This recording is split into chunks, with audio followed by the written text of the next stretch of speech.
Tamil news பார்வையாளர்களுக்கு அன்பு வணக்கம். இன்றைய நேர்காணல் நிகழ்ச்சியில நம்மோடு இணைந்திருக்கும் சிறப்பு விருந்தினர் விடுதலை சிறுத்தைகள் கட்சியினுடைய வழக்கறிஞர் மரியாதைக்குரிய திரு அகமது சாஹிப் அவர்கள் எழுதியிருக்காங்க. சார் வணக்கம். வணக்கம் சார். இன்றைய தினம் பட்ஜெட் தாக்கல் செய்யப்பட்டிருக்கு. இந்த ஆட்சியினுடைய முழு ஆண்டு பட்ஜெட் இதான் கடைசியா போடுறாங்க. அடுத்த ஆண்டு போடுறது இன்டரிம் பட்ஜெட்டா இருக்கும். இந்த பட்ஜெட் சம்பந்தமாக பலரும் விமர்சனங்களை முன் வச்சிருக்காங்க. குறிப்பா எதிர்கட்சியில இருக்கக்கூடிய தாவேகா விஜய் அவர்கள் விமர்சனம் பண்ணியிருக்காரு. இது வெறும் விளம்பர மாடல், இது கொடுத்த வாக்குறுதிகள்லாம் பறக்க விட்டுட்டாங்க அப்படின்ற மாதிரி சொல்றாரு.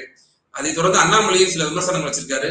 இந்த விமர்சனங்களை பத்தி உங்களுடைய முதற்கட்ட பார்வை என்ன கேட்கிறேன்? திரு தங்கம் தென்னரசு அவர்கள் பட்ஜெட்டுடைய உரையை வாசித்துக் கொண்டிருக்கிறார். அப்பதான் பிளாஷ் நியூஸ் ஓடிக்கொண்டிருக்கு டிவில, இன்னுமே முழுமையாக வரவில்லை. எப்படி அண்ணாமலையால விமர்சனம் பண்ண முடிகிறது? விஜயால உடனே அதுக்கு கண்டன அறிக்கை மாதிரி எப்படி பதிவு செய்ய முடிகிறது? எப்படி அண்ணா எடப்பாடியார் வெளியே ஓடி வர்றாரு? எதுக்கு? ஒரு பட்ஜெட் வாசிக்கிறாங்க. கிட்டத்தட்ட 3 மணி நேரம் அதுல டைம் எடுத்து அதை உரையாற்றுகிறார். அதுல உள்ள புள்ளி விவரங்களை எல்லாம் சொல்லுகிறார். முதல்ல அதை டேட்டா கன்சல்டேஷன் பண்ணி என்னென்ன துறைக்கு எத்தனை கோடி ரூபாய் ஒதுக்கி இருக்கிறார்கள், அதுல பட்ஜெட்ல இருக்கக்கூடிய சாதகம் என்ன பாதகம் என்ன, சிறு குறு தொழிலுக்கு எவ்வளவு ஒதுக்கி இருக்காங்க, கல்விக்கு என்ன பண்ணிருக்காங்க, கடன்களை அடைப்பதற்கு என்ன வழிவகை செய்திருக்கிறார்கள், இது எல்லாம் முதல்ல பட்டியல் வெளியே வரணுமா இல்லையா? போட முன்னாடியே அந்த பிரிம ஃபேஸ்லயே ஃபர்ஸ்ட் ஒரு 10 நிமிஷத்துல நீங்க எப்படி எதிர்க்கிறீங்க பட்ஜெட்டை? அதான் ஆச்சரியமா இருக்குது. திமுக ஒரு பட்ஜெட் போடுங்க எதிர்த்தாகணுமா? சரி இருந்தா சரி என்று சொல்ல போறோம், தவறு இருந்தா சுட்டி காட்ட போறோம், அவ்வளவுதானே.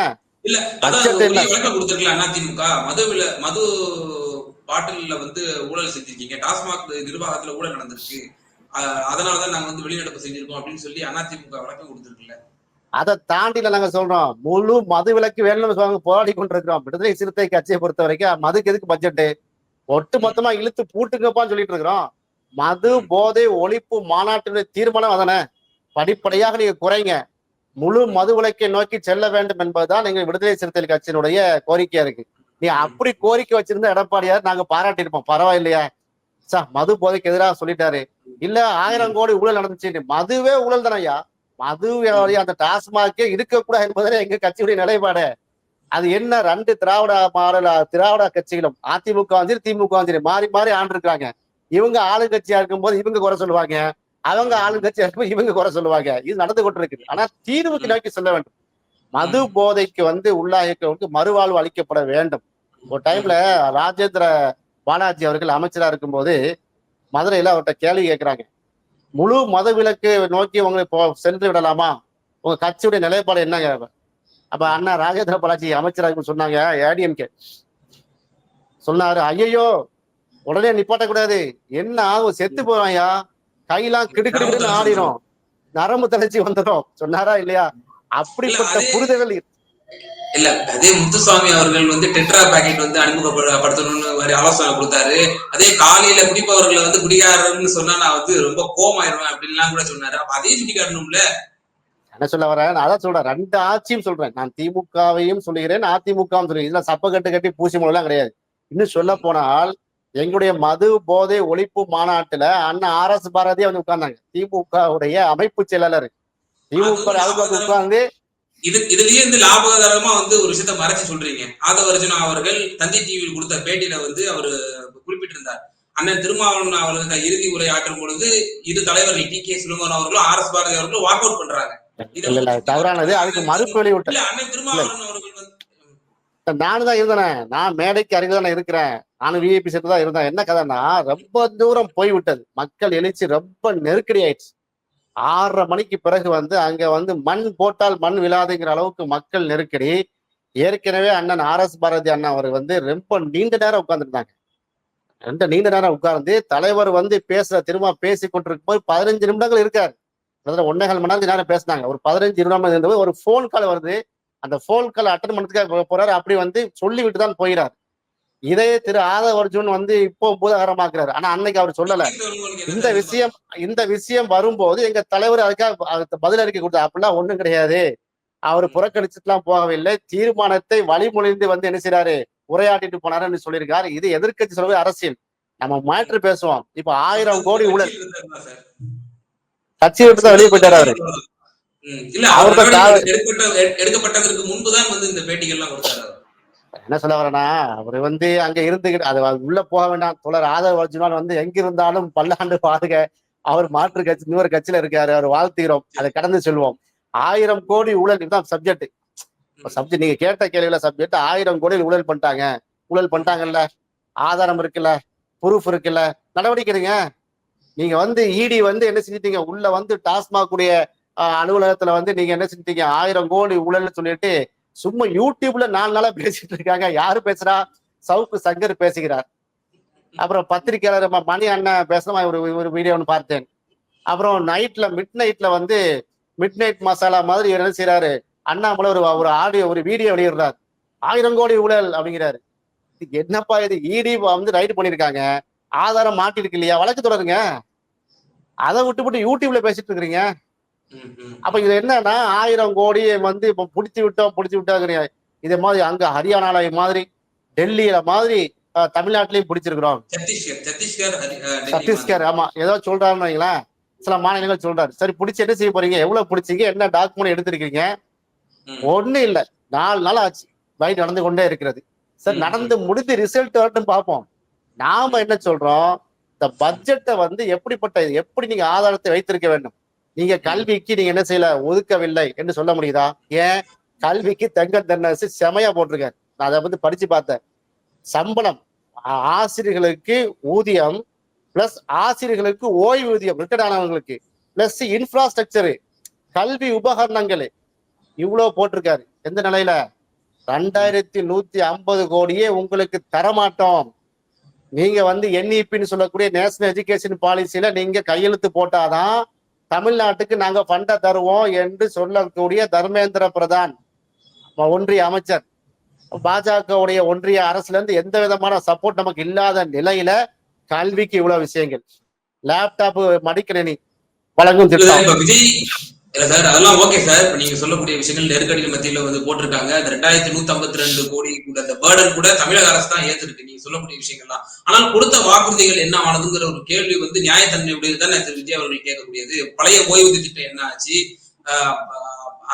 போக்குவரத்து ஊழியர்களுடைய பெண்டிங் பேலன்ஸ் என்ன ஆச்சு, இன்னும் மகளிருக்கான 1000 ரூபாய் உரிமை தொகை எல்லாருக்குமான ஒரு கொடுக்கப்படும் சொல்லி துணை முதலமைச்சர் இந்த ஆண்டினுடைய துவக்கத்திலே சொன்னாரு. அப்ப வாக்குறுதிகள் எல்லாம் வெறும் வெற்று வார்த்தைகளா அப்படிங்கிற ஒரு கேள்வி நியாயமானது தானே. அதுல அந்த பட்ஜெட்லயே ஆன்சர் பண்ணிருக்காங்களே. அதான் சொல்றேன், முழுமையா அந்த பட்ஜெட்டோட உரையை முழுமையா கேட்காமல் இப்ப முந்திரி கொட்ட மாதிரி என்ன செய்யறாங்க, இவங்க பட்ஜெட்டுடைய ஆரம்ப உரையை பார்த்து விட்டு டக்குன்னு அனுசராங்க ஸ்டேட்மெண்ட் விடுறாங்க. RS பாரதி சொல்றாரு, போக்குவரத்து துறையில 20,000 காலி பணியாளர்கள் நிரப்புவதற்கு என்னென்ன ஸ்கீம்கள் இருக்கு சொன்னாரா இல்லையா? வாசிக்கிறார. மகளிர் உரிமை தொகையில இவ்வளவு கொடுத்திருக்கிறோம், இவ்வளவு பெண்டிங் இருக்கிறது, காரணம் என்ன காரணம், இதுக்கு டேட்டா ரீகன்சல்ட் பண்ணிட்டு இருக்காங்க சொன்னாங்களே.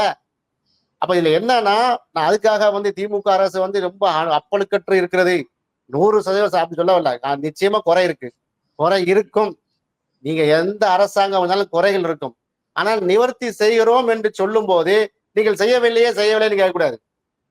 நிவர்த்தி செஞ்சிருக்க, ஏதோ செஞ்சிருக்காங்க. மகளிர் உரிமை தொகைன்னு நீங்களா கேட்டீங்க, எதிர்கட்சியா கேட்டுச்சு, பாஜக கேட்டுச்சா, தாவைக்கா கேட்டுச்சா? யாரும் கேட்கல. அவர்களா திமுகவுடைய திராவிட மாடல் அரசினுடைய ஒரு திட்டம் என்று அவர்களாக கொண்டு வந்துதான் மகளிர் உரிமை தொகையை கொடுத்தாங்க. நீங்க இத்தனை பேருக்கு கொடுத்துருக்கீங்க, இத்தனை பேருக்கு கொடுக்கலன்னா கொடுப்பாங்க, 5 ஆண்டுகள்ல கொடுப்பேன்னா இந்த திட்டம் சொல்கிறது. அப்ப அதுல ஏதாவது ஒரு லேக் இருந்துச்சுன்னா சட்டப்படியா இருக்கக்கூடிய மகளிர் உரிமை திட்டத்தை செயல்படுத்தக்கூடிய ஆணையங்கள் இருக்கு, அதிகாரிகள் இருக்காங்க. புகார் மனு அளிக்கலாம், அதுதான் மேக்சிமம் செய்ய முடியும். அதுல ஏதாவது ஊழல் நடந்திருக்குன்னு வைங்க, கையாள நடந்திருக்கு, அதை சுட்டி காட்டுங்க.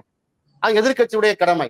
மகளிர் உரிமை தொகைன்னு கொண்டு வந்தாங்க, எங்க ஊர்ல ஃபுல்லா ஒரு பை யாருக்குமே கொடுக்கல, எல்லாத்தையுமே திமுக காரன் வாரி சுட்டிட்டு போயிட்டான் அப்படின்னு ஒரு டேட்டா உங்ககிட்ட இருக்கா, ஆதாரம் இருக்கா?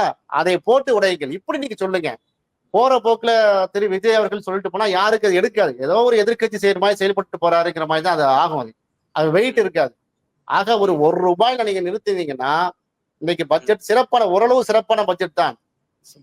வணிகருக்கான விஷயங்கள் சொல்லப்பட்டிருக்குது, கல்விக்கு சொல்லப்பட்டிருக்குது, வேலை வாய்ப்புகள் சொல்லப்பட்டிருக்கிறது, மெடிக்கல் அதாவது சுகாதாரத்துறையில சொல்லப்பட்டிருக்கிறது, நிறைய விஷயங்கள் சொல்லப்பட்டிருக்கிறது.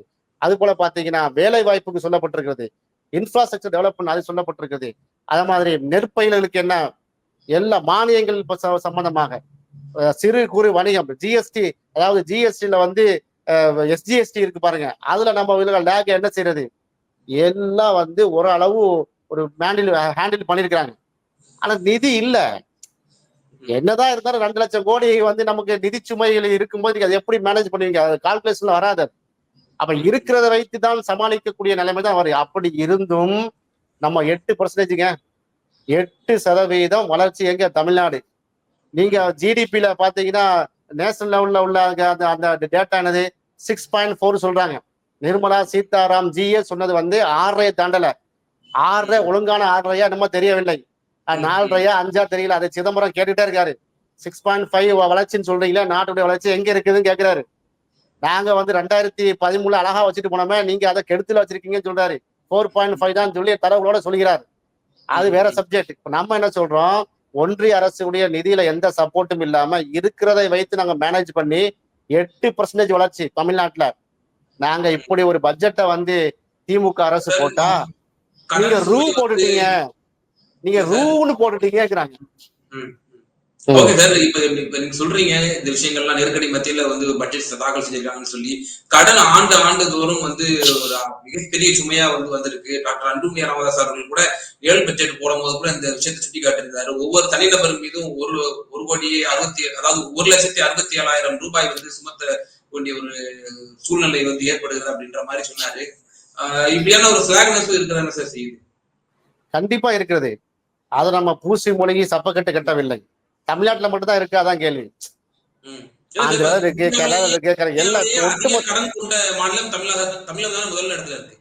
இல்ல, தமிழகம் முதல் இடத்துல இல்ல. ஒரு சில ஆஸ்பெக்ட்ல முதல் இடத்துக்கு, ஒரு சில ஆஸ்பெக்ட்ல கடனே இல்லாம இருக்கிறது. தண்ணீரை பற்றி மின்சாரத்துறை எடுத்துக்கிறீங்க, நம்ம கடன்லயா இருக்கிறோம்? இல்ல. அப்ப ஒவ்வொரு துறை சார்ந்து அது இருக்குன்னு வைங்களேன். பயிர்க்கடன்கள்ல வந்து நாம தான் முன்னிலையில இருக்கிறோம், கல்வியில நாம தான் முன்னிலையில இருக்கிறோம், இன்ஃப்ராஸ்ட்ரக்சர் நாம தான் முன்னிலை, மருத்துவத்தை நாம தான் முன்னிலையில இருக்கோம். நான் லிஸ்டே போட முடியும். என்னன்னா, இது நேஷனல் பாலிசி வகுக்க வேண்டும். சும்மா தமிழ்நாட்டை மட்டும் பட்ஜெட்டை வச்சு மட்டும் முடிவு பண்ணக்கூடாது.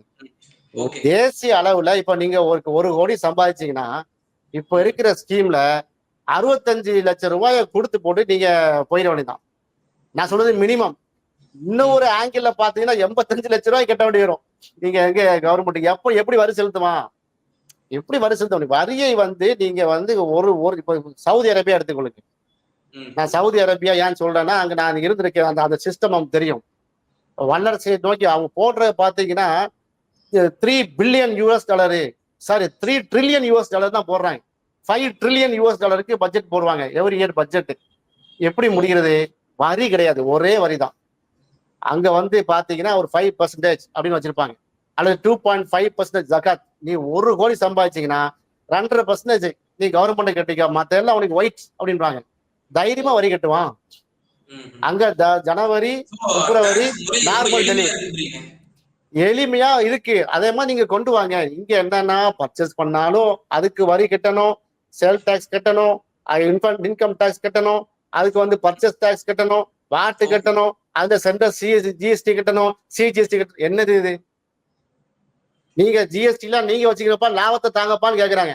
நீங்க வணிகர்கள் வந்து நீங்க டாக்ஸ் எல்லாம் நீங்க வச்சுக்கிறீங்க, எங்களுக்கு அந்த ஜிஎஸ்டி லாபத்தை எல்லாம் நீங்க வைத்துக் கொள்ளுங்கள், எங்களுக்கு வரியை தாங்கள் கேட்கிற அளவுக்கு கேவலமா இருக்கா இல்லையா? அப்ப நாட்டுல வரி சுமையை சுமத்தாதீர்கள், மக்களுக்கு வரியை இலகுவாக்குங்க. எதை எடுத்தாலும் 5% வரி வைப்போம். இறுதியான ஒரே ஒரு கேள்வி சார். திரு அண்ணாமலை அவர்களோட ட்வீட் தான் உங்கள்ட்ட வாசிச்சு காக்கணும்னு நான் நினைக்கிறேன்.